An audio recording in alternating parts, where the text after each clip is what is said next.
So, hello everybody, I'm Alethea. I'm PATA's Youth Ambassador, and today, thank you very much for everyone for joining us from around the world for the PATA Youth webinar, Social Entrepreneurship in Tourism. So today, we're very lucky to have with us Mr. Matteo Bierschneider from Steps Travel, and Miss Ivory Vogt, who was a previous PATA intern in our sustainability department and now a PATA youth out there in the world making waves. Matteo, do you want to say a few words to introduce yourself first? Do you want I think I'm going to cover that in the presentation. So Okay, sure. I'm very happy to be here. Thank you very much for inviting me, and I'm going to talk a bit about myself because I think it's also important that people know who is it that talks there and why does he have knowledge about it. So yeah, I'm going to cover that in my presentation. Thanks. Okay, definitely. Thank you very much for being here today with us and sharing your knowledge with us. We're very happy to have you. Ivory, do you want to give like a 2-minute introduction to yourself, or 1 or 2 minutes, or 1 or 2 sentences?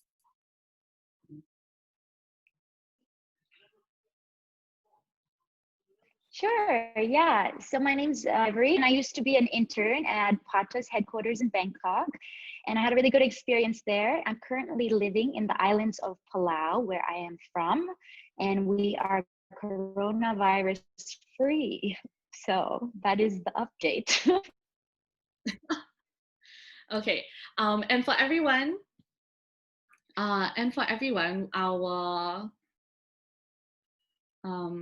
for everyone else, our ex-intern Ivory, she's based in Palau right now, so the internet connection can be a little bit dodgy sometimes, so please bear with us throughout this webinar. Okay, so next up, just wanted to very quickly bring you through what we're going to be doing today. So I'll soon hand over the time to Matteo, who's going to do a presentation and take us through some case studies of his personal experience in social entrepreneurship in tourism. And then we will have a quick Q&A session where you can ask him questions based on his presentation. So please feel free during his presentation to already start plugging your questions into the Q&A function in Zoom. After that Q&A, we're going to go into a business pitching session where Ivory will pitch to Matteo her business idea. And it's going to be a casual consultation session where they kind of bounce ideas off each other and ask each other questions, and Ivory gets some advice from Matteo. And then we have another Q&A session just in case we couldn't catch all your answers. So really throughout the whole webinar, please feel free to use the Q&A function right here to ask questions to our speakers. Keep asking those questions throughout the presentations, etc., etc. And then when we get to the Q&A sessions, we can pluck out the questions that we want to ask. Also, feel free to use the chat function to introduce yourself, where you're from, what university you're from, to everyone. So yeah, and next up, just a reminder, this webinar will be recorded and it will be made available soon. So stay tuned for that. And yeah, I think that's it from me right now. I want to hand the time over to Matteo once again. Really excited to hear what you have to share with us today. Yeah, I'm happy to share. Let me get that on the screen. Can you see my screen? Yes. Oh, perfect. All right. Yeah, as said, I'm the co-founder of Steps Travel, and I'm currently actually in Indonesia, but in a very remote place as well. So I'm happy that my connection is also doing well. I'm in Toba in Sumatra, and the biggest volcanic lake in the world, and it's a beautiful area. And yeah, I'm happy to share with you guys today. Quickly about my part of this webinar, I'm going to quickly introduce myself, Steps Travel, then generally talk about social enterprises for the people that need a bit of a framework to it, and the importance of it. Then I'm going to talk a bit about Steps Travel as such, because it's just what I know and what I've been working on for the last 3 years. So I'm happy to share that. And yeah, and I also talk about social entrepreneurship. Why is it so important, and why is it why does it make sense from a business perspective? So let's dive right into it. A bit about myself. I studied sustainable tourism in Germany, I'm originally from Germany, and in the course of my studies, I went to Indonesia for the first time and did an internship and also my thesis on waste management in East Indonesia. I landed my first job in Bali on a women's empowerment foundation through skills education in tourism. So that was related to tourism as well. It was a foundation. Then I went a bit more into the commercial sector, where I was business development and product management manager at Buffalo Tours, a big DMC, but also did some responsible tourism projects for the company. And in the end of 2017, like really in the end, we launched Y-Steps Travel. So we've been operating now for about two and a half years now. During that time, I was also trying to get more educational, because I have a bachelor in sustainable tourism, but I tried to build my educational background a bit more, and also the insights for sustainable or responsible tourism. And I joined some courses just to see. Actually, Travel Life auditor. I'm also auditing elephant camps in Asia with a local organization from Thailand. And I also looked into the environmental practices course and the child safe movement from Friends International. So my background knowledge on tourism should be extensive, and then I'm willing to share that with you. But please keep in mind that we are, as Y-Steps Travel or myself, we are not perfect either yet. So what is social enterprise? I'll just give you a few examples. I mean, Coca-Cola, everybody of you will know Coca-Cola. I'm certainly not a social enterprise, but it's interesting to know that they invested 475 million last year only on their CSR activities. So yeah, I mean, whether this is a good or bad company, that's certainly in everyone's perspective. There's another company that is also active in Indonesia, Danone, which is the biggest producer of bottled water, as well as Coca-Cola. They have been both very, Coca-Cola is actually the largest producer of plastic in the world. So this is certainly not yet a social enterprise, but there are companies that are doing very good, and we have to still question again, like Travel Life. I personally did the training on Travel Life. I think it's a great company that certifies tour operators for being more sustainable, more to really get into depth of all the criteria. But then again, Travel Life certified companies, they're certainly more sustainable, but they don't tackle the issues of tourism at the core. For instance, in Bali, we have the problem that we have clearly over tourism, and the capacity of the island doesn't fit to the demand of tourism that comes in. And although these DMCs are Travel Life certified, that doesn't guarantee yet that they are solving an issue locally. Yeah. So what is the actual, I wouldn't say definition, but what is the nature of a social enterprise? It's an organization that addresses a basic unmet need or solves a social or environmental problem. But the importance is that it's through a market-driven approach. So you create a company or a income, and with your income you solve the problem. So it's not like you generate profit like Coca-Cola and then you spend a lot of money on CSR initiatives. It's the nature of your business already solves an environmental or social problem, and you do that with a market approach. Why is that so important? We have many different problems in the world. I don't want to stress it too much into detail, but every one of you knows waste, pollution, waste globally is a big problem, climate change, poverty, and it is related to many times to greed. That's why I mentioned it here as well. It's like we're having a market, we're having an industry globally that is so profit driven. It has to have continuous growth. Everything needs to, every company needs to grow. If you don't grow as a company, something is wrong. And I get that as a startup, we need to grow as well, you know. But on the long range, like how could you continuously grow? Nothing in nature behaves that way, you know. And if you grow extensively, I think that is somewhere we took a wrong turn, where we have that economic concept of we need to grow continuously and excessively. And I think we need to shift to a more impact-driven, sustainable growth. So within a company, within a social enterprise, We need to shift from profit-driven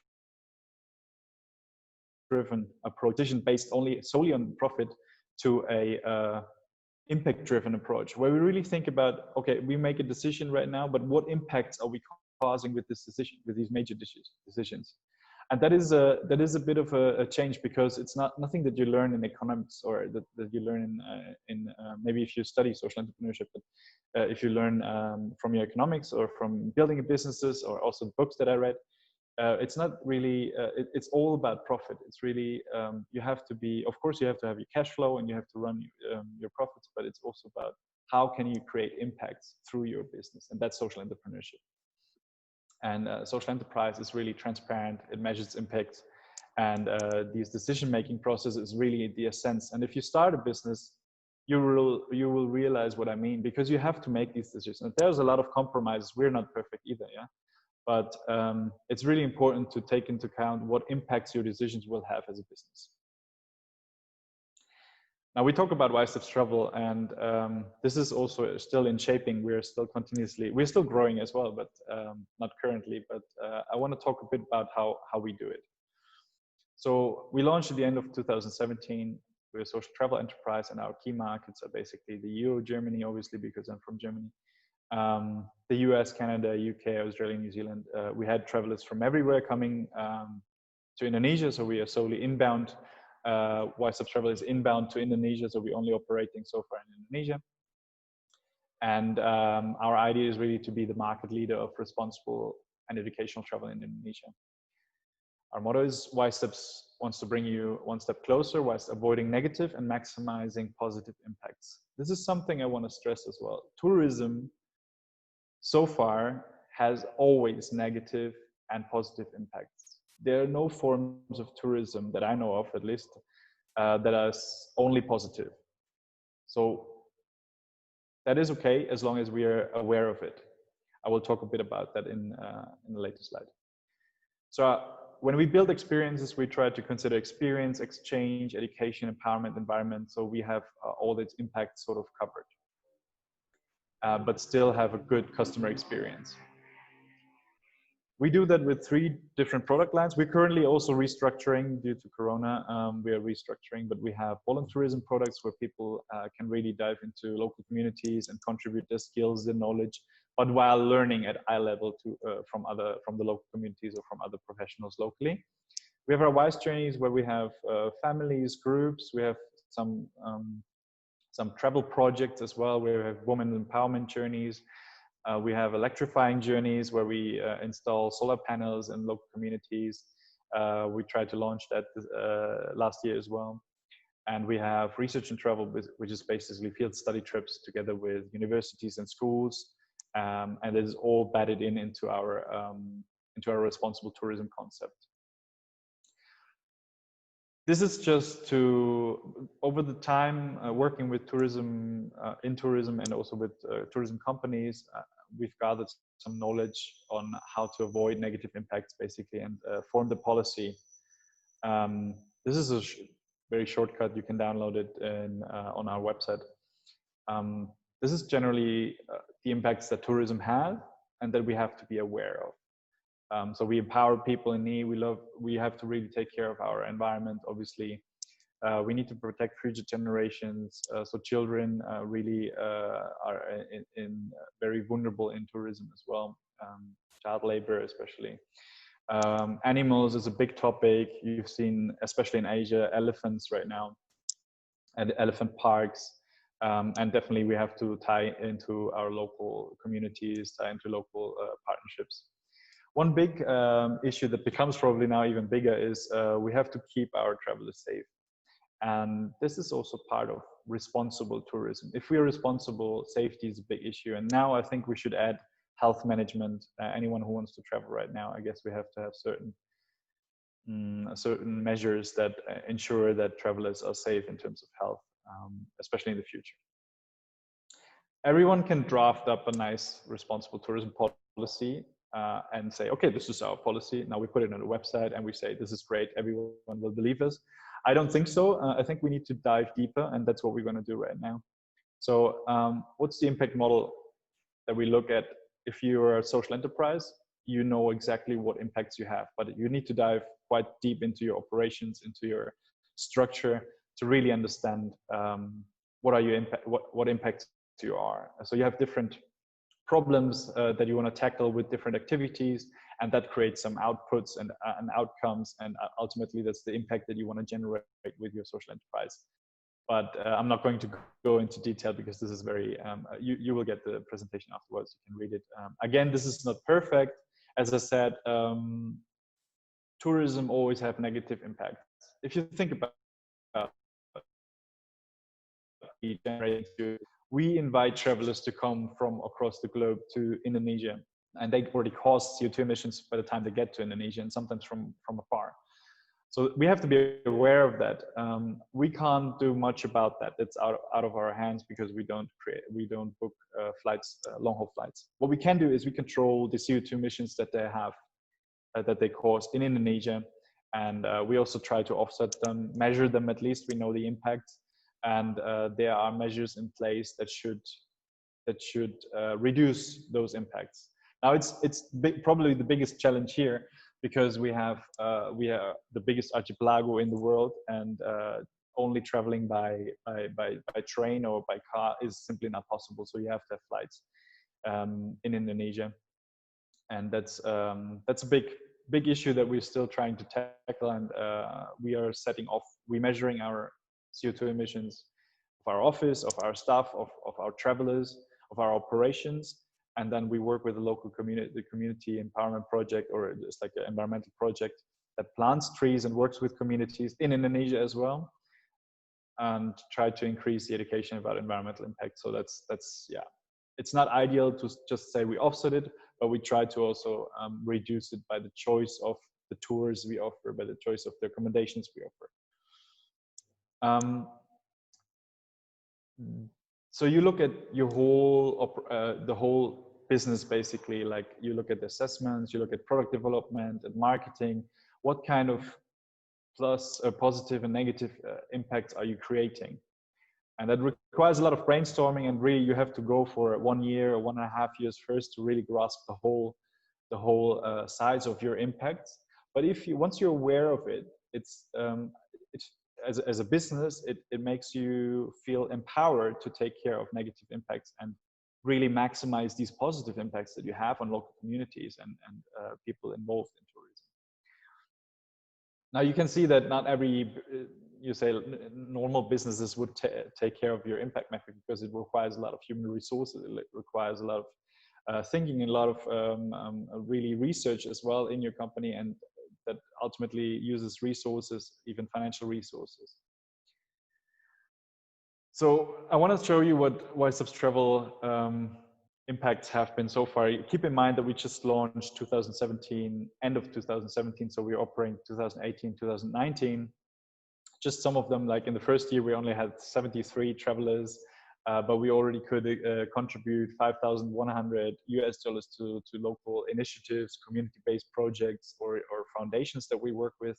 So that is sort of our ecosystem. We involve local foundations, local projects, community projects, especially in our tours, and that's how we sort of spread the tourism dollars into local communities. I'm not going into detail as well, but last year we distributed already $48,000 of income to locally owned businesses. That's something that you should really take care of in tourism, is that you make sure that there's no leakage rate. So you invest into international hotels, for instance, and then half of the money goes out of the country again. So we really try to make sure that all the or most of the companies we work with are locally owned, Indonesian owned. We spend $10,500 on homestays and eco lodges to reduce our environmental impact, as well as increase the positive impacts to local communities through homestays. And obviously we have measures in place to reduce our waste. So every one of our travelers gets reusable bottles that they can take home. And we also support a lot of local communities, initiatives and foundations. And as I said before, we really we offset our CO2 emissions. This is still in the growing as well. So really that's the second year, and we could do so much more. And that's why we're currently also using the time restructure a bit. How do we survive that? I mean, this is an issue that we also talk a bit about here. I guess Corona that makes it incredibly difficult. I have to be honest. YSTEP's travel went into hibernation, so we had to let go a lot of stuff. We weren't that big in the beginning, but we had to let go almost all the stuff. And now we are trying to diversify a bit because our main customer was from abroad, and I guess that it will take still some time that until that recovers. I expect it takes quite some time until probably end of next year. Depends on the development in Indonesia. Here in Indonesia, we still have Corona as on the rising, so it still takes some time. We are thinking to diversify into. I'm not going to go into detail, but we are founded the YSTEP's Foundation, where we can do even more for communities.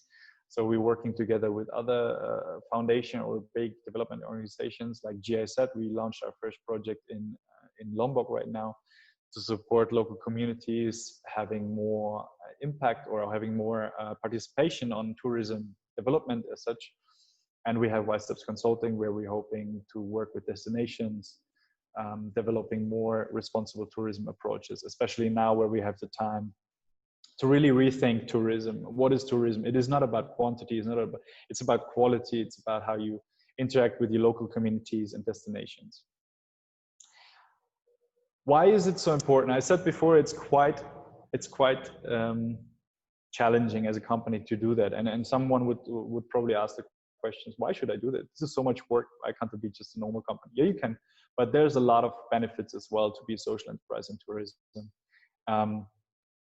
You have, in a way, you create experiences that are even better for travelers.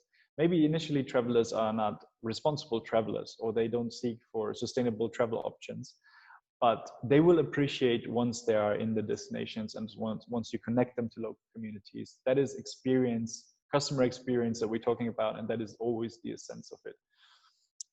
Access to human resources. We had that many of our staff were coming and saying, okay, I usually have a good salary, good job, but I really want to work for your company because I believe in your values. I believe that's a really noble cause. I want to be part of that. So you have that here, even in Asia or in Indonesia.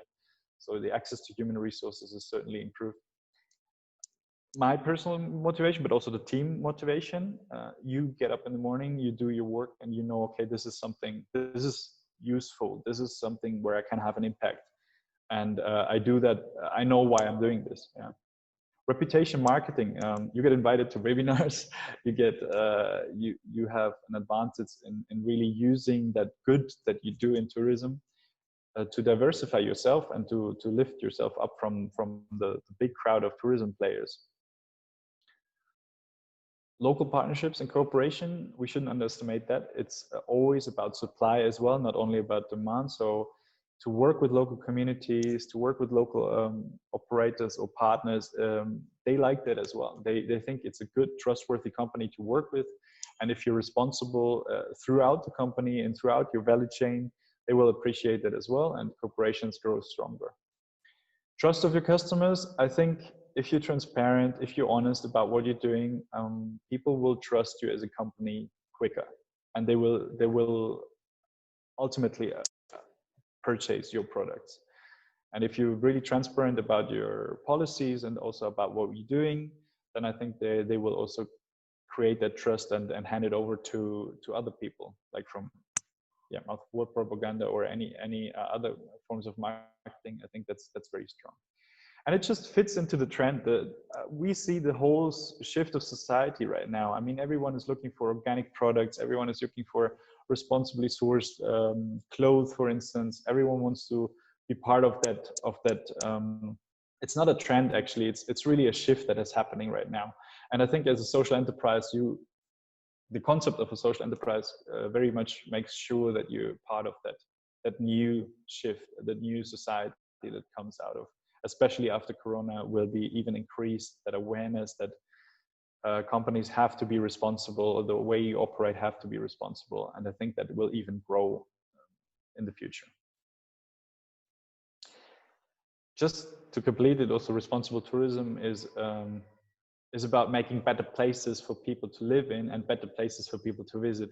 What I like about the definition from Cape Town is that it is first about making better places for people to live in, and then better places for people to visit. And that is very much intertwined. So we have to be very careful in tourism, in developing tourism, especially in Asia. It's very fast, it's very quickly growing. Only in the past years that I've been spending in Indonesia, the last 7 years, I've seen so much development, and not every development is good. So it's really have to be an effort. It has to be an effort of operators, hoteliers, governments, tour guides, really from tour guides to hotel owners, international hotel companies. Everyone needs to work together if we want to transform that tourism. But I hope that really that customer demand will also force tourism players into shifting towards more sustainable measures. Yeah, thank you very much for your attention. Thank you so much, Matteo, for that presentation. I think I particularly liked the slide where it was social enterprise as a win-win situation, both for like society and businesses, because it really did make sense. Like, I choose what jobs that I want to do, which organizations that I want to work for, based on whether or not my personal motivations align with the company's motivations. And a lot of youths are thinking this way as well. So yeah, it's really great like way to open up the conversation. Ivory, we wanted to bring you on board as a co-host to ask Matteo questions. Based on his presentation, can you kickstart the Q&A session? Sure thing, Ellie. So thank you, Matteo. That was really, really interesting. And I'm really encouraged that even after coronavirus, you think the trend will continue for social enterprises and responsible travel. And so I really wanted to start by asking really how you work with communities who maybe don't have a tourism product yet. How do you support in the development of a product or a tour? Can you give us an example? Yeah, I think it's first of all, it's very important to have the approach you have. Especially, I'm sorry to say, especially me as a foreigner, it's sometimes we don't completely grasp the cultural entourage of a community. So if we want to talk to communities, or if you want to work with communities, it's very important that we meet on eye level, that we really meet as partners, and we want to work long term together. It's very, I've been working with several communities. Tourism as a concept is not too easy to grasp at first, because local tourism or domestic tourism is completely different from international tourism, for instance. Especially here where I'm right now in Toba, we're working with local community as well here. It doesn't always match the expectations. The knowledge that we have and the expectations we have towards tourism is not always the same. So we have to be clear about what tourism is and how can it benefit. And tourism as such can be very dangerous as well. If we create a tourism, like right now, give the example in Bali. Bali is completely empty right now. I mean, there's still people living there, but no tourists, and 65% of the economy depends on tourism. So if we create a community that is solely focused on tourism, and there's all of a sudden a incident that, such as Corona, will lead to no income at all, that is very dangerous. So I think tourism concepts or tourism design should be very smart in terms of, okay, why don't we do farm stays or homestays that are as an additional income instead of a replacement of the previous work. So that is, I think that is very important to understand the dimensions of that community you work with. If you work with established foundations and projects, it's much easier because they already have sort of that shape of it. If you come into a community that is completely untouched by tourism, we have to be very careful when we create it, because tourism is not always bringing only benefits. So the idea is to look at the communities, talk to them on eye level, and see what they want, what they try to get out of tourism, what's their target. If they say they simply want to make money with it, then then it's our responsibility to take to explain the negative effects that it might have. Smaller communities, they might 50% might agree on tourism and 50% might not agree. We had that case in East Indonesia. where we work community, part of the community felt they were not involved in tourism, and the other part of it say they could probably involved in tourism. So that creates discrepancies between the community inside a community. So I can't say it's like there's no like standard approach to communities. It's really about getting to know the people, getting to know their cultures. And if we talk about Indonesia, it's not like one culture. I'm living here in Sumatra and Toba, it's Batak, yeah, it's a very strong local culture. And if I go eastwards, that would be completely different. Yeah, there's completely different sets of mindsets and different ways of working with communities. That what makes it beautiful, but also challenging, I think. But the experiences the travelers will have, if you work on really on respect, eye level with the communities, that will definitely be enhanced. Mm. Thank you. Yeah, that's a good question. We have a really interesting question from Elizabeth from Bandung Institute of Tourism in Indonesia. Hi, Elizabeth. So this question is from Matteo, and basically she's saying, based on her experience, there's a lot to prepare amongst Indonesians first in order to fully practice sustainable tourism. So how do you prepare and educate your host on destination and sustainability? Which one comes first? Do you educate your tourists first, or do you educate your host first? Host in this sense is the community, yeah, like community hosts. Yeah, it's a very good question, and thank you for the question. There's no standard approach, but generally, obviously, what we do, for instance, now in Lombok is we're identifying first what are the issues locally. So there might be issues arising like waste management, and I agree. I mean, for me, I never use the word sustainable tourism, because sustainable tourism is a bit of a how do you say, oxymoron. So it's responsible tourism. We can be more sustainable over time, but it is a process. It's not something like, okay, we go 6 months to Lombok, go into a community and say, okay, this is now sustainable tourism. So what we do is now an assessment based on the communities, who are the stakeholders, who are the people involved in tourism, and then we prepare the host first, obviously, because we need to ensure that the experience is proper. If we sell sustainable tourism, if we sell responsible tourism, it's important that we can live up to that, because reputation travels very fast, and host communities needs to be prepared on different levels. First is certainly standards. Yeah, standards is and you in Bandung you might know that often standards are different from Java to Flores or to Papua. That's not the same standard. Java is considered to be very developed, and areas that are more remote can be probably less developed. And standards of hygiene, standards of hygiene in general, of how do you need to, like a homestay. You can make a homestay, which is a nice little room in a local family's house. But what about the sheets? What about the mattresses? What about the toilets? Like how clean do you need to be? What is clean at all? So you need to start from there. It's about percepting the tourism products as such, the potential of it, and then working on it and giving feedback to the communities why this is so important. There are some things you can make it a local experience, but some things travelers are a bit unforgiving, which is hygiene, which is if it becomes uncomfortable, if it becomes really stressful for a traveler to visit a local community. On the other side, you can't expect the local communities, which happened also a few times. They said they want to build a proper hotel in their community and want to have like proper rooms out of stone, etc. That is also not what people are looking for if they travel to communities. So the expectation of travelers have to match the preparations of the host, but also the other way around. You don't want to make them shift into a Western perspective. Like, okay, now we have to offer Coca-Cola, we have to offer like international snacks, we have to offer international food. That's not about community tourism, right?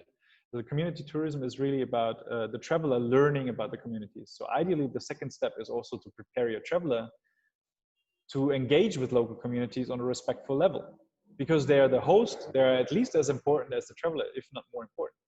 So because they stay there, but travelers will come and go. So the impacts that they carry are very crucial. So you have to prepare your travelers. What we do usually is in written. So before they leave their country, they already have a good idea how to become a responsible traveler in the destination. And then because Indonesia is so diverse, we have an introduction to each destination and cultural context. If they visit, for instance, sensitive communities, like there's one community we work with in Lombok. It's a it's a Muslim community, and they really take care of their clothing. So it's important that the tourists adapt to that, and that's very important. That's responsible travel. I hope that responded a bit.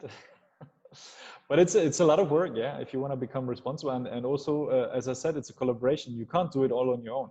We need to go in and really hope that local governments also supporting, at least in cleaning up actions, in providing the waste facilities, infrastructure. So roads have to be proper and secure.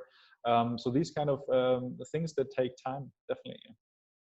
Okay. You also coincidentally just answered a different question someone else asked, which was, what role should the government play in ensuring responsible tourism? So you just told us waste management, infrastructure like roads and stuff like that. Yeah. Ivory? Hey, so I also wanted to know, Matteo, it sounds like you've taken a lot of courses and certificates, and along with the local research we have to do, what courses or future certificates do you think you're going to take or would advise us to take if we're also interested in starting our own social enterprise? I think there are a lot of good courses out there.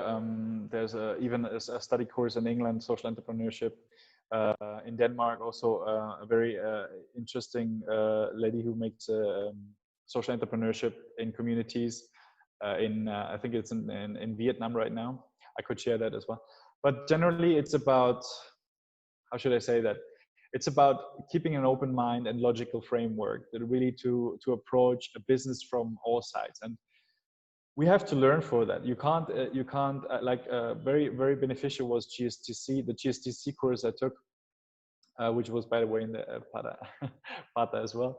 And I think it was very beneficial because it gives you sort of a roundabout perspective of tourism. Like what are the impacts of tourism? What is needed to create more responsible tourism?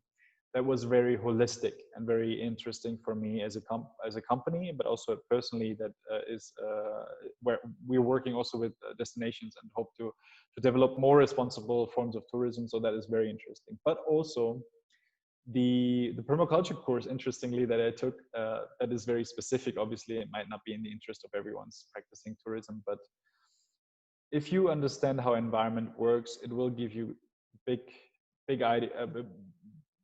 Much bigger awareness of how you produce, how you create products, how you work with communities.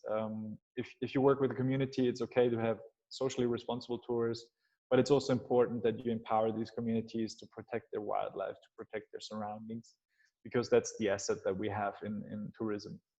That asset, nature, as well as a local host. These are two assets that are so important in tourism. So I think it's very much needed to take care of these. Yes. I think yeah. you touched upon that really well. Thank you. You also mentioned, so one of our Q&As is asking whether your model has a higher social contribution than an environmental contribution, and is that something you actively chose, or how do you measure that, I guess? I think we don't initially chose it to be to have like high environmental or social contributions, but I think the nature of tourism in many cases goes towards more social contributions. In that particular case, it happened because we had a big project with a local foundation in Sumba in the east of Indonesia, and that's why the social contribution went that high. But in general, I think it's important to measure all of your impacts. As I touched on before, it's environmental impact. It's in Indonesia very hard to control, but we can definitely invest into what we do. Is part of our profits are going into educational trainings, and that is touching on communities, communities' relations to environment, and how to protect environment. I did tour guide training in Bali recently, or last year. And that was responsible tour guiding, for instance, that we cover through our operations money, and we really try to give back in that sense, because it is impossible for us to completely reduce environmental negative impacts. So we measure all the impacts, but we might not always be in a place to mitigate completely negative impacts.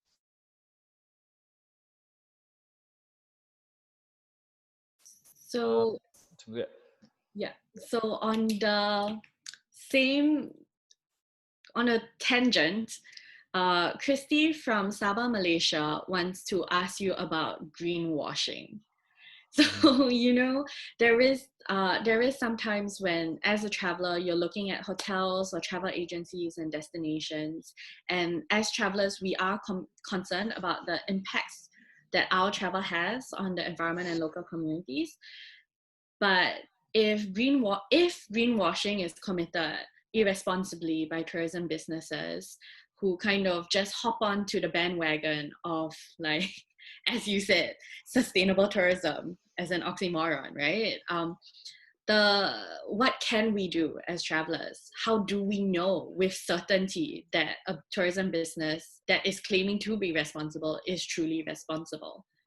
How would you kind of answer this kind of question, especially when we're asking as travelers, as people who want to work in the travel industry, love traveling, want to be a responsible traveler? How do we kind of navigate that? It's a very good point, and greenwashing is a big issue, but I see it in two ways. Yeah, there's greenwashing that happens because of the lack of knowledge of people that are offering it. So they want to genuinely offer more responsible products, but they don't grasp the complete range of it yet, especially smaller operators. If we're talking about bigger operators, I think that's intentionally greenwashing, because they just see that it becomes a trend or a new standard, and intentional greenwashing is definitely an issue. But it is not, in my opinion, it is not possible to maintain that over a long period, because travelers that are interested in responsible tourism, sustainable tourism, they will purchase and they will have that product. But in a time nowadays, like we have online platforms, we have TripAdvisor, we have Google feedbacks or whatever. So everyone can really use their voice if they feel this is not responsible at all. And it's also fine before you purchase to ask about it. Like, what makes it responsible? Send me your responsible tourism policy. How do you work with local communities, and what will I do on my tour? And how does this tour make a local impact? Or have you an idea of my negative impacts? If someone's claiming to be a social enterprise, they have these measurements in place. If they're just say, okay, I'm offering responsible tourism, we have to use our common sense and dig a bit deeper, even before purchasing, or when when customers go on that product, on that experience, then there should be feedback mechanisms in place. That and we should not be scared to use our voice for that, because over time, these greenwashers should be selected from those who really genuinely interested in the responsible products, and really and I feel like if you read the company's profile, if you look at the website, if you get in touch with the people directly as well, you feel how if they have it at heart, or if they just want to sell you a trip. Thank you. Really great advice right there. We are going to end this Q&A session. We will be having a second Q&A session at the end again. So please, if you still have more questions for Matteo, please just put them down into the Q&A function in Zoom. And now we're going to transit to a consultation session where Ivory, who is a budding entrepreneur herself, is going to pitch us her business idea. And we're going to provide a space for Matteo and Ivory to talk about ideas, to get advice, and learn from each other. So Ivory, let me just share my screen, and you need to tell me when to click next. All right. Again, I just want to say hello to everybody, and thank you again, Matteo, for this awesome presentation. It's really inspiring, and I really feel like this is the trend for a lot of us who want to get involved in more socially responsible and environmentally sustainable tourism. So yeah, again, my name is Ivory. I'm 24 years old, and I worked at PATA for a short while as a sustainability intern. I did my master's at King's College London and recently graduated in January. I am from the islands of Palau, and I am currently living here in Palau. So I kind of wanted to start by giving you guys a brief background about Palau, and kind of like Matteo said, to understand the issues that we have here and how my idea seeks to address some of those issues that I've seen, at least. So we can start. So you guys can see on this map, Palau is a really small island in the northwestern Pacific Ocean, really tiny. You see the red arrow there. We're a country of about 20,000 people, and we are very famous for our rock islands, which are a UNESCO World Heritage Site, which you can slide to the next picture, Ellie. So pretty. Oh, sorry, there we go. So in the past few years, we've made huge strides in environmental sustainability here in Palau. We're also really known for our beautiful underwater world, and a huge market of our tourists are actually divers. So in 2015, we created a marine sanctuary with our maritime borders designating 80% of our economic zone illegal for commercial fishing. We're one of the few countries in the world that's ever done that. And then we also in 2017 became the first country in the world to make visitor arrival stamps be an eco pledge for tourists to commit to being more responsible during their travels. Yet even with national policies in place encouraging a more sustainable and responsible travel industry, I've seen that there are issues in creating a fair playing ground for Palauans to participate in our tourism industry. And there's certainly a lack of sustainable and socially responsible travel enterprises. So I did my master's dissertation on tourism and land in Palau, and I found that neoliberal policies and a lack of regulation has essentially seen an increase of foreign investments, and the next slide, and a decrease in Palauan participation and overall benefit in the tourism industry. So it's a big policy issue, structural issue we have going on. And in addition to that, we also have a health crisis similar to other countries in the Pacific here, where there's a prevalence of heart disease, diabetes, as well as childhood and adolescent obesity. And these lifestyle diseases are a result from our reliance on imported, canned, and processed foods, our more sedentary, modern lifestyles, and turning away from our traditional farming methods to adopt a more Western form of life, essentially. So we believe that by going back to the farm and utilizing modern technology and design systems, we can all really live healthier and happier lives. We can go to the next slide, Ellie. So our idea is called Pashtel Palau, and it's a mother-daughter dream. So this is me and my mom. So we call ourselves the guardians of the land and where the development will be. So why do we call ourselves that? It's because in our Pacific Islander culture, land is a really central aspect of our livelihoods and our heritage. And Palau is a matriarchal society, so it's really special because land is usually inherited through the matrilineal side, so your mom's side. And so my mom acquired this land where our development will be in 1994 when she was only 24 years old. The land used to be her grandfather's coconut farm, and it's called Yasiding, which in Palauan means coconut farm. So I heard many stories of my mom growing up in the fruit farms and working on that family farm while she went to elementary school. And the land and the surrounding village is a sacred part of our heritage and family history. So it's a really interesting story because as fate would have it, when I was 24 years old and working at PATA, I was really inspired by my mom's childhood to start a sustainable farm and a kind of eco-resort on this land. And being an associate at PATA helped me form those partnerships that would be key for my idea to come into fruition. So the idea is to create an organic farm and eco-resort in Palau in order to promote healthy lifestyles and create more sustainable forms of tourism.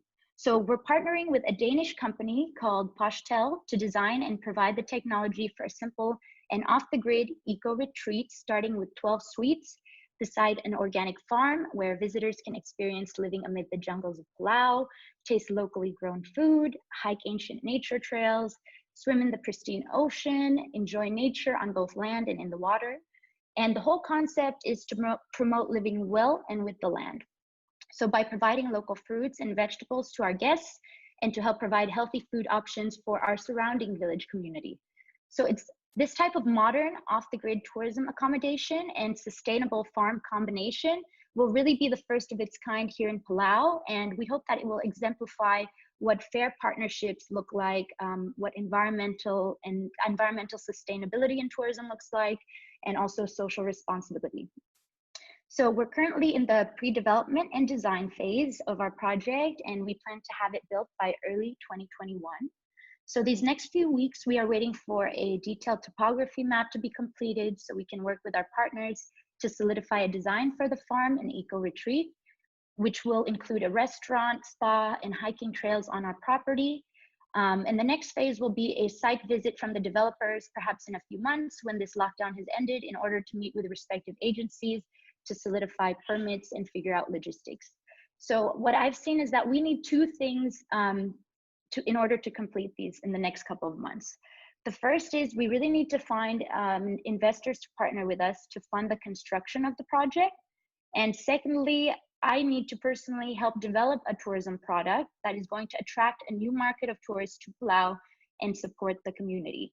So this aspect is particularly challenging as Palau is known as a dive destination, and these ancient hiking trails where the development will be in the larger island here in Palau are only beginning to be developed. So they're not a popular existing tourism like tour product. So we really need to learn how to work with our communities and how to support them to create their own businesses in this whole area that our visitors will also be able to experience what our culture really is like here in Palau. So that's the vision. Thank you, Ivory, for sharing your vision and your passion. I think it really shines through. Your personal story is so unique, as well as the context. Matteo, do you want to jump right in? Yeah, I mean, it's beautiful. It's certainly a concept that fits completely in the sense of time. You know, people looking for more luxurious but remote but responsible places, and I think the idea to have a off-grid version of it is very interesting. My question would be, why did you decide to use Postal? I mean, the Danish company to create these suites in the first place? Well, yeah, that's a great question. Well, first of all, that area is largely undeveloped. So I want to say, like, connecting to water, electricity is a difficulty. And this whole island, it's the largest island in Palau, but it's undeveloped. And tourism is centered around a different part of Palau. So it's kind of, the idea is we were already challenged. We wanted to develop a farm, but beyond that, we really didn't know what else we could do with the land. And so I was introduced to people while I was at PATA, and I was able to kind of get a concept of how this would work. And Postel already had the design that actually can approach this challenge in the most perfect way. And what's really beautiful about it is if they can do it on our land there on the largest island in Palau, there's nothing stopping other people from also doing something similar on their lands in this large part of Palau, because it's a really huge undeveloped area. And I think it's just the vision for the future, really. So that's why Postel. Very good. Yeah. Very interesting. Yeah. Another question. Oh, sorry. Yeah, another question for you, Ivory, is if you envision that having these suites and then the local farm, how can I imagine you working together with the local communities around there? Like, are they going to work with you, or how does it work? If you're that detailed already in planning. Yeah, well, certainly I would hope for at least the employment aspect for sure. But I would really like to think beyond that. That's why that is the challenge. What are some products that we can develop there along with our communities where they could get, I guess, money directly. So maybe like it could be, let's say, a boat driver could take tourists out for the day and he has a boat in the nearby dock, something like that. That's one example. Or maybe an elderly lady in the community would like to make food for their lunch boxes when they go on trips or something. But that is really the challenge, because like I said, there's nothing there right now except for hiking trails and waterfalls. So I really want to have something more cultural there as well, where they can see what it's like to be in Palau beyond just in our environment and nature. So it really sounds like Ivory's question to Matteo, if Matteo can give advice on this, is what kind of tourism products allow the community to directly reap the benefits that tourism would bring to the community? What do they look like, and what case studies can we look at? I think it's that's a very good point. Is again, which is touching a bit on what I said before. We have to be careful what kind of activities we start in local communities, not to change the complete lifestyle and make them rather dependent on what we're doing. That has to be foreseen a bit. But technically, I mean, anything that is complementary to their local lifestyle. Any activities, if we, I don't know, I guess your target market will be probably also, yeah, people from Asia, but outside the country of obviously, because it's a small country. So I think many people are interested in their local lifestyles. So that could range from going on a local farm together with a farmer, maybe have an interpreter with them or a local tour guide. It could be learning about the way of life. So they don't need to change much. It's about the travelers that learn from them, but they share their daily lives. So that could generate incomes, but obviously also like product supplies that you can create on your own. You don't need to order soap, for instance, from abroad or something like that. You can just help people to generate products for your whole company or for your whole farm as well. Supplies, when you're starting about farming as well, there are things that are not going to be accessible. So there might be local, local versions of it. And a lot of things, that's what we experience here as well. We can create on our own. And if you involve the local communities there, I think that would be a nice add-on to what they're doing right now. And I guess that they're mainly farmers right now, but farming, no? In that area? A mix. Yeah, there is farming. There is already farming and fishing. And yeah, there's, we were also thinking something along the lines of traditional medicine, because we do have traditional herb medicines. So maybe kind of a tour centered around that, where we can see what those herb medicines are and stuff. Yeah. So, yeah, my advice would really be use what's there already. So you don't need to completely change the landscape of what is happening there, because that's not going to be easy. Totally. Use the culture, use the way of life that is there, and integrate it into activities that can be half the activities, so the people that are fishing or farming can still focus on their other jobs as well. Thank you. Welcome. Just an idea. Ivory, did you have more questions for Matteo based on your pitch? I actually have a quick question on when I come to the time where we might have to find investors to help partner with us in this project. Do you have any advice on that? I guess how to attract the right kind of investor as a partner rather than something else? $1 million question, truly. And this is a question that I'm not probably in a place that I can fully answer. What I learned about investments, because we did several courses and connections with investors as well, especially in the social impact investors. Yeah, so there's a new form of investment. It's sort of impact investment. I think that's very important. It depends. There are two ways of investments, right? There's one that says, okay, we want to have a partner that is part of our company, that holds a share, and that is interested in growing that company or developing that company. And the other part is you basically get the money and you send the money back with your interest, right? With the interest that the investor expects. For the second one, it's not for both, it's really, really important that you know this person. An investor for a project like that in times like this, considering Corona, etc., will need a very good relationship. So this is going to be someone that you ideally, in terms of a business concept, you would marry this person because it comes on a long run. It comes down to flexibility. It comes down to development. It comes down to follow-up investment. And these terms could, if you don't have the right investor, these terms could take you apart from your social vision. And this is the feedback that I got when we were pitching to investors from our social enterprise side is, why would you do a foundation now? Why would you do foundation and divert part of your profits into developing tourism, into social activities? Standard investors don't like to see that. And impact investors, it sounds good, but in the end, there has to be a return on investment. So people want to have their money back with a certain revenue, with a certain profit, right? It could drive you away from your original vision, and that would be unfortunate, right?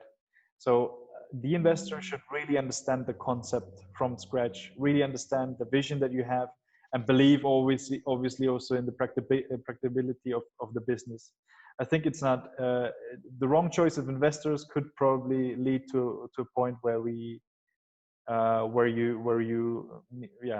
need to make compromises on your vision, on your passion. So there's a lot of investments out there. Really good advice.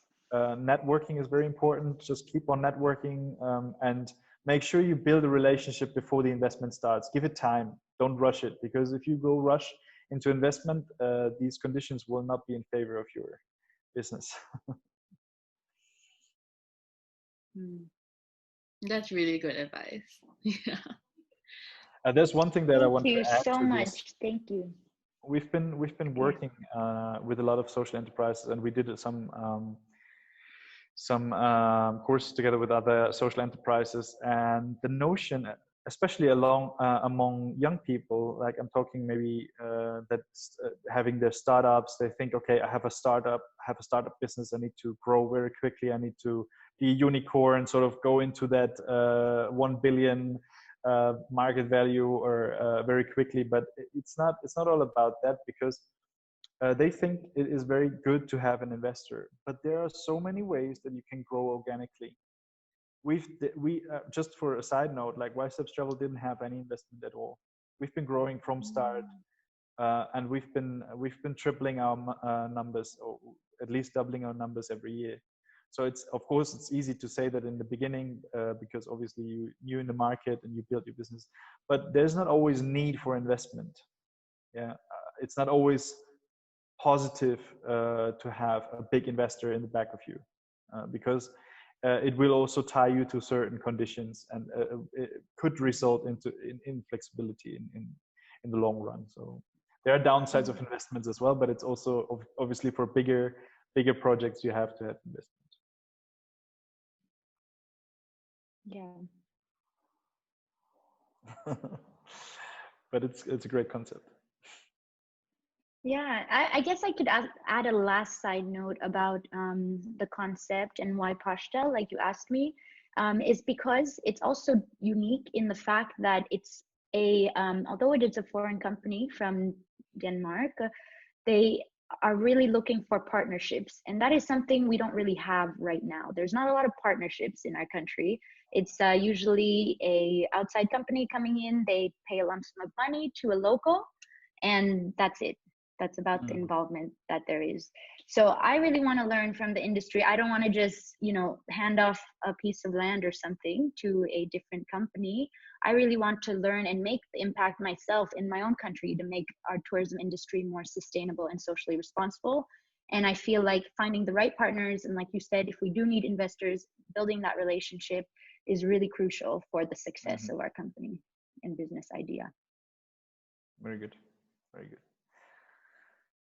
I have another. Is there still time for a question, or is it? Yeah, as in we still have okay. 10 more minutes for our last Q&A session. So yeah, go for it. Just one last question to Ivory. Like, how do you intend to, once it is done, how you do to take it off the ground? How you plan your marketing? Because I think that's also a question that many people would have probably, is like, how do you reach the right markets to actually make it work? Yes, totally. I think first I'm really researching some of the challenges here, because maybe our right market, similar to your key market, would be like European travelers, and also outside of Asia. And really it's expensive to fly here. So that's one challenge that I've already seen. But I also am hopeful, because as a coronavirus-free nation, and this could be a kind of a unique selling point that's kind of put us more on the map in the future. So I'm also hopeful for that. But yeah, really, I need to find out more of the challenges to reaching those markets, and perhaps working with companies like yours that is their market. It's just providing them another destination, really. That would be also another idea. Yeah, definitely. I think that's what we learned as well, is like the right partnerships that really stand behind that what you do. Like if you have even abroad, like if you have connections to responsible travel in England, in the UK, for instance, or companies that sell these kind of long stays or stays that are remote luxurious, partner up with them, that they can also communicate the right way what you're selling. I think that's the biggest challenge in partnerships, because if you go only for the standard companies that just trying to sell a hotel, they will not be able to do that. But yeah, very good. Yes. Okay, thank you so much, guys, for that.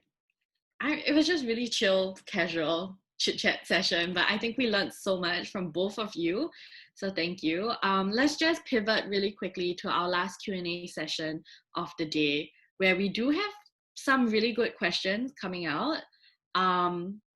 I'm just gonna go straight to this one because it's directed at Ivory, and it's about over tourism, and how do you as someone from Palau want to combat over tourism that brings with it the disruption of wildlife and brings with it a disruption of overall daily lives of Palau.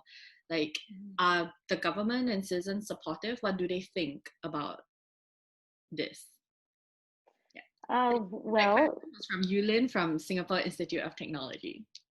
Oh, thank you, Yulin. That is a great question. And especially now with our flights being closed, we really have noticed the difference between the mass tourism we had before and no tourism now.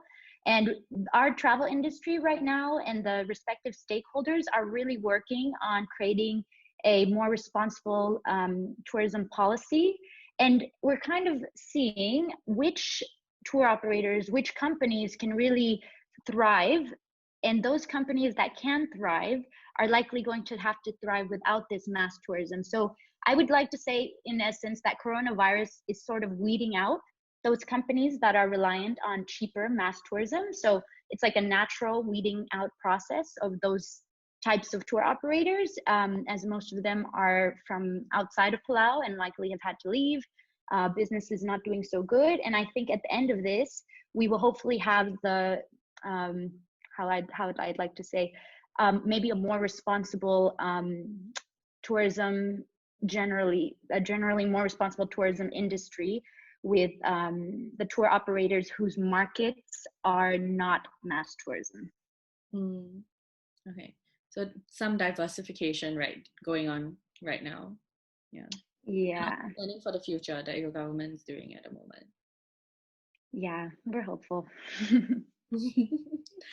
Okay, Matteo, Emmy from Lapland University of Applied Sciences has a question. Based on her experience, some of the responsible guidelines, trainings, and certifications are really difficult to apply in real practice, in reality. So would you suggest that tourism businesses come up with their own sustainable policies? Or okay, that first. Yeah, that's I get that question, which is coming from it's a really good question, because there's probably about 120 labels in tourism that certifies you as being more responsible, less responsible, whatever. Why Subs Travel hasn't been certified at all, and that was intentionally. I personally think it is, for a company, let's say you're a DMC that is already established in the market and you're handling quite some clients, it's almost impossible to shift quickly into a more responsible place, into a more sustainable idea. So a certification helps to manage that process, and it gives you guidelines to be more responsible and look at the right corners of your business.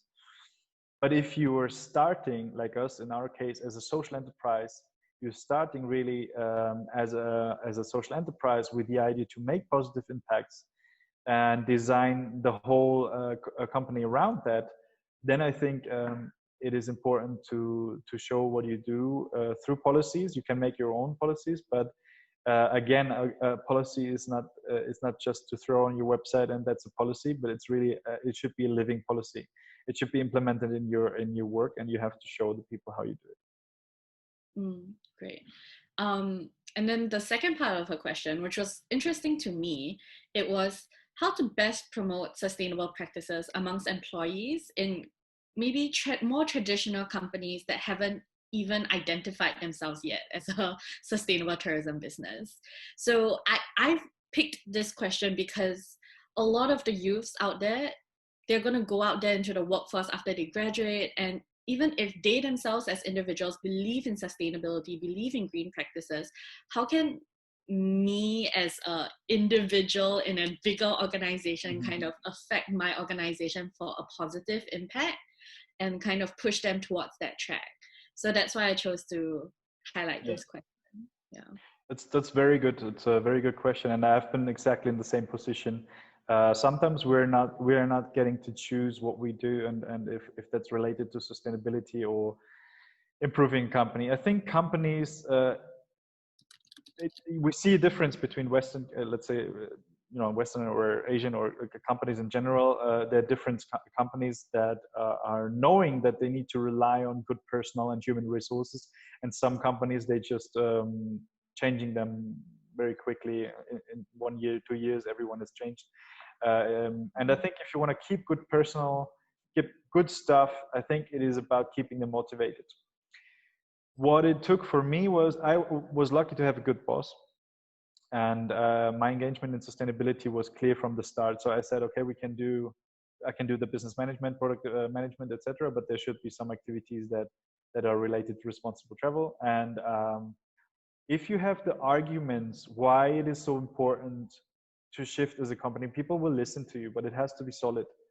It should be solid in the way of, okay, we are not like a super responsible company. We are a standard tour operator, but we can do many things that doesn't cost us much effort, just to change, to shift the direction of the ship a bit. It doesn't have to have a lot of efforts. So I think if you can come up with ideas like, okay, instead of visiting that animal park that is not responsible, could we not use another product and communicate that we are not harming any wildlife? Instead of feeding animals, maybe we could change to just doing bird watching or watching wild animals, so our impacts are less negative. And then we can communicate to the customers, which then again results in a higher satisfaction rate of the customers because you're more responsible. Any smart business owner will listen to these arguments. So any smart business owner, but and that's how you can drive change bottom up. Business owners as such, they have their businesses sometimes for 10 to 15 years, and change is not easy to come. Change is something that is perceived many times as threat. Right now, this is a very good opportunity. Corona takes it all on the table, and we have to rethink tourism. And I think it's a very good opportunity for everyone in companies to think, hey, why don't we try to attract customers that are rather looking for responsible products without greenwashing, to really get to the core of good products, and really only the superficially what we can do is so much in changing the way we're operating, that it shouldn't be difficult. One more thing, and that's a case, maybe an actual case. I was working for a big DMC in Bali, and I was arguing that we had too much waste because we used plastic bottles on our transfers. We had a lot of transfers, and customer would use up to 3 bottles or even more a day. So that accumulated in a lot of plastic bottles. If you just say you want to reduce waste, that's probably not going to happen, because no one acts out of that environmental awareness, probably, or some people do because it's needed from the customers. But if you make it a profitable case, if you say, okay, open up a calculation Excel sheet, that's what I did, and really calculate it from scratch. How many plastic bottles do we order? How much is that? And how much would it cost us if we have refillable bottles that is used, let's say, a few days from the customers? They take it home as a souvenir. That's an additional value as a merchandise. And how much would that generate in value? And the outcome was that we would save like, I don't know, $5,000 a year if we use reusable bottles. So you have a win-win solutions that you create for bosses or for business owners that could not be refused, I guess, because there's a profit approach and there's an impact approach in it, and it is marketable. So I guess that it makes sense on multiple levels. Cool. Yeah. Okay. So basically, come at the problem from an angle where everyone can win, and that's how you're going to convince your boss to make some form of change, right? Yeah. Okay. Yeah, Ivory, do you have any last words for us? So we've come to the end of our session today, and I just wanted to, hear from Ivory one last time before we kind of wrap things up. Yeah, I just really wanted to say thank you, Matteo, for this awesome presentation. I feel like you not only shared with us the importance of a social enterprise and really the benefits of one, but I feel like you even gave us the roadmap to how you did yours. So I'm really looking forward to seeing those slides and kind of using them as an outline for me to develop my own idea, and all the research you've done. Like, I really think it's quite inspiring for us to hear that. And it's really encouraging, especially during these times, to know that we can hope for a more socially responsible travel industry in the future when this is all over. And I really am glad all of you guys have joined. It's been really fun, and I hope it's been really good for you guys as well. I'm sure Matteo will be there if you guys have more questions. And also, if you'd like to ask me more questions about my project, we're here. Yeah. Thank you so much, Matteo, for joining us as well. Do you have any last words for our audience? No, just really thank you for having me. Thank you for the audience joining, listening to that, what we just presented. I think the idea with this today is really to get to, especially the young generation and people that want change. The last question was very good. Just don't think that is a big change will happen. I mean, it will happen on the long run. Mm-hmm. If you can drive it from within, that's perfect. But don't give up on it, because businesses, they might be obsolete, they might be a bit older, they might be a bit rusty, but change will force them, and these new standards will come. And I think it's very, very important for everyone to. And now we set the first ideas and develop first businesses, but by all means, we are perfect, and we have to work harder to really come to a level where tourism can reduce its negative impact, and we really can show how tourism can also be impacting lives positively across the globe. And I think right now in this crisis, it's more than visible right now. And I hope a lot of people that joined that webinar could follow that steps. Yeah. So once again, thank you so much, Matteo and Ivory, for your time today. Thank you everyone for joining us. We will make this webinar recording, this awesome webinar, available soon. And we will also send you the slides from Matteo's amazing slide deck to everyone who has registered for this webinar. So if you enjoyed today's webinar, please consider joining our youth community that's an international community spread across the world. We have more online events that are like this, and we create spaces for youths to lead the conversation alongside PATA, and we would love to see you there. So go to www.pada.org/YTP to join our international youth community.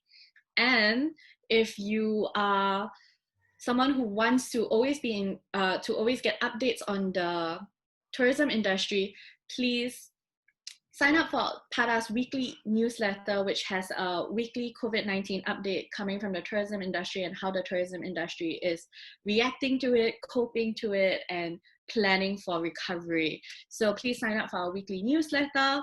And if you have any questions, if you want to talk to us, just email me and I'll put you in contact with either Ivory or Matteo. And yeah, thank you very much, guys, for your time today and for an amazing webinar today. Thank you. Thank you. I'm going to stop sharing my screen. Bye. I'm going to end. Bye.